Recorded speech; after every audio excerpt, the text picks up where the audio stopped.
Alright guys, what's going on? Welcome back to Top Line. It's your boy Chris and hey man, it's Father's Day, baby. We're on a cool vibe today. We kicking it, we chilling, man. Hey, you know what I'm saying? To all the fathers out there, man, this our day. As I said before, when you taking them cheap gifts, don't be dropping off no damn tie kids. Don't bring the macaroni necklaces, no handprints. We ain't seeing none of that. We want good gifts. It's our day. It's almost over. Let us have it, man. And to the mothers out there that gotta be father, cause this for you too. All right, now let's talk about it, man. So as we know, look like Bradley Beal will be going to the Phoenix Suns. We talked about it. We mentioned it, but I want to dive into this thing a little bit, man. I'm gonna be honest with you. I want to dive into it now. Bradley Beal had a no trade clause, which means he chose when he would accept the trade, right? So, ultimately,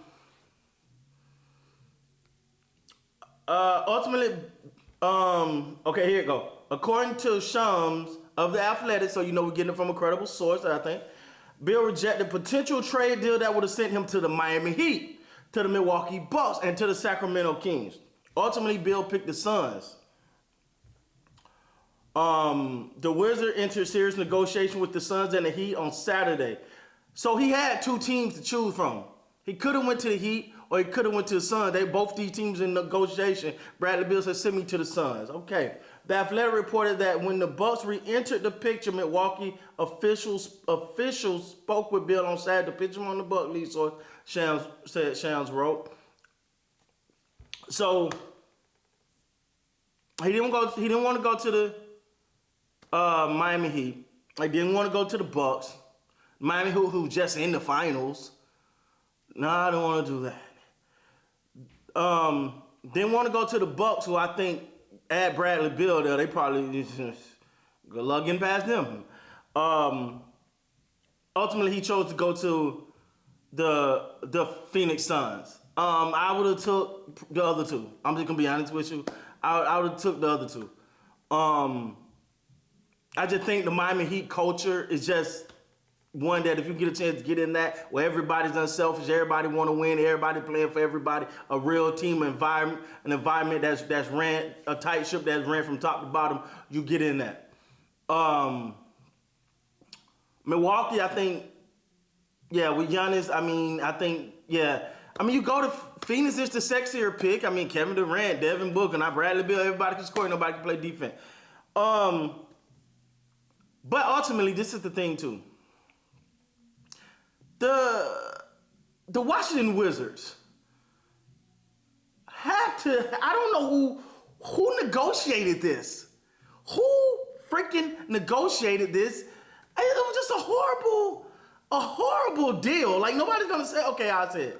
They got Chris Paul, who is most likely out here. Landry Shamet, yeah. And multiple second round picks and pick swaps. That was horrible. So you got rid of your cornerstone, one of your key franchise players of all time, one of them, and Bradley Beal, you gave him up pretty much for Landry Shamet and some second round picks. You gave up Bradley Beal pretty much for Landry Shamet, whatever, and some second round picks. I'm gonna put my glasses back on. That was just horrible. That was a horrible trade. Now it's reported that they turned down some firsts for. I don't know, man. Washington, I don't know. I'm gonna say this, man. Some franchises are just destined to not progress, man. They're just destined. Stuff like this is why you be like, Washington Wizards. Makes sense. That's them. It's what they do. This kind of stuff. So I'm assuming they're going into rebuild mode. So you got to figure out, is Kyle Kuzma part of that? You know, that rebuild. What about Porzingis? Is he part of that? Like,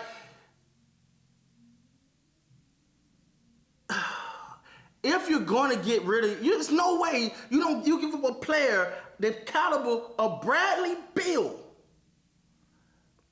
Bradley Beal, you give up a player that caliber, and you get Landry Shampert, how do you say his damn name? And some second round picks.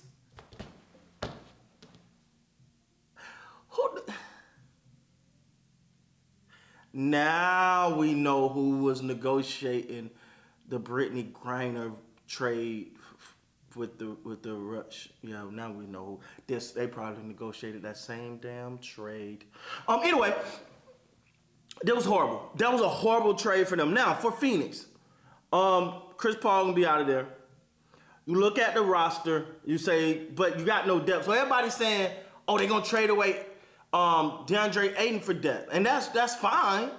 That's great if you're gonna do that. But who do you bring back? Like, I mean, listen, obviously offense is not going to be a problem. Offense is not going to be a problem. I don't think offense was a problem for them anyway. Offense will not be a problem. But for one, you're coming in with a new head coach. You got a new head coach, and you got Kevin. Now you got a new head, and this is what I don't like. I'm going to be honest. Them new head coaches that walk into a space and it's championship or bust. That's one of the worst situations to put a new head coach in. I'm not knocking it. It's a great, for coaching on the surface, like a great position to be in. At the end of the day, you know, it's always, oh God, it's over, the West is over. Oh, they the favorites. They ain't favorites to win nothing. Stop. Yeah, they can score. Yes, they can score. But as the Denver Nuggets and the Miami Heat just taught us, you need a complete team. The Denver Nuggets are like a well-oiled machine because they got chemistry. They got something they can build around. They know each other's tendencies. So we keep saying, hey man, go get this guy. I hope for many NBA teams, don't overreact to this.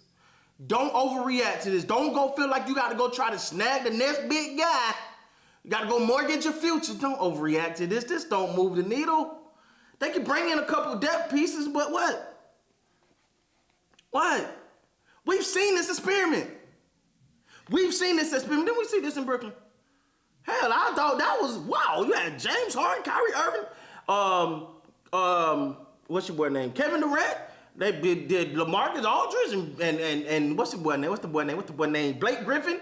You had everybody. Yeah, man, we're gonna get some depth. No, it don't work. It ain't that easy. And you can't. It's gone are the days you could just throw.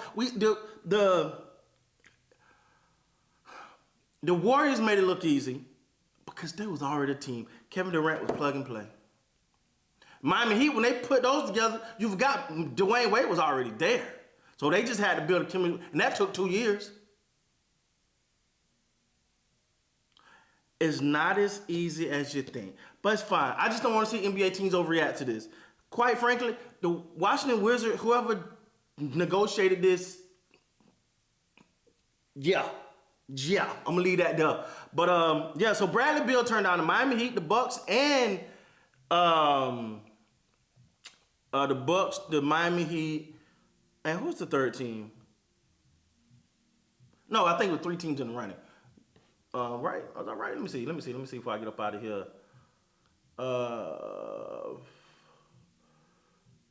Yeah, so it was so he ended up going with the Suns. So he turned down the Bucks and the Miami Heat, went with the Suns. Bradley Beal, I'm gonna say it now, and I'll say it later. You ain't gonna like that decision, buddy. With that being said, please like, comment, subscribe to the channel. Happy Father's Day to all the fathers out there. It's Father's Day. Fathers on top today. It's our time. It's our time. Father's Day. All right, we got a couple more hours of this. Let's rub this in, guys. We got about four more hours of this. Let's take this home, dads. With that being said, guys, please like, comment, subscribe to the channel. Until next time, you guys be great, man.